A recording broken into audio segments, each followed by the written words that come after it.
नाळ खाउछि कूल नाळ गर्भकु चली जाउछि शह शह एकर चाष जमी को आश्रा करी परिवार चलाउथिबा अनेक लोक जमी हराई होइछन्ति बास्तुहरा। दीर्घ 15 वर्ष हेला स्थानीय प्रशासन और राजनेता समस्तंकु गुहारी करी कौनसी सुफल मिलुनाही। एभली एक अजणा तथा अंधार भविष्यतकु अनेई रहिछन्ति देवगढ़ जिला तिलैबणी ब्लॉकर नुआभुई, बुकाबेड़ा, कुरल, बेलमुरा, मोहिनीपुर, कालियाकटा, चडकमरा और कलंडा आदि 8टी गार ग्रामवासी। देवगढ़ जिलार बालियापिटा नाळ हेउछि जिलार एक जनाशुना चिरश्रोता पहाड़िया जलस्रोत।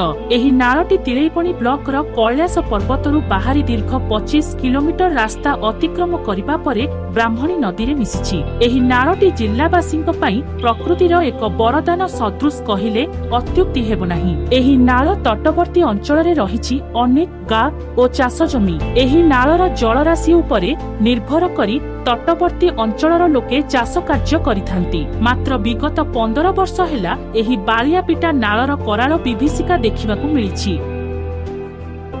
एही नाळटी उत्पत्ति स्थलरू किछि बाट प्रवाहित हेबा परे निज गतिपथ परिवर्तन करिछि। मुख्यतः तिलैबणी ब्लॉक टाइसर पंचायतर नुआम्भुई, बुकाबेड़ा, कुरल, बेलमरा, मोहिनीपुर और कलंडा पंचायतर कालियाकटा, चडकमरा एवं कलंडा गाँ निकटरे प्रवाहित हेउथिबा एही नाळ वर्षा ऋतुरे गतिपथ बदलाई नाळ तटरे थिबा शह शह एकर चाष जमी को निज गर्भरे मिसाई चलिथिबा बेले उजुड़ी जाउछि लोकंक सुनार फसल। विगत किछि वर्ष मध्यरे एही नाळ उक्त 8टी ग्रामर पाखापाखि 100 एकररु ऊर्ध्व चाष जमी नष्ट करी सारिथिबा चाषीकूल अभियोग करिसंती।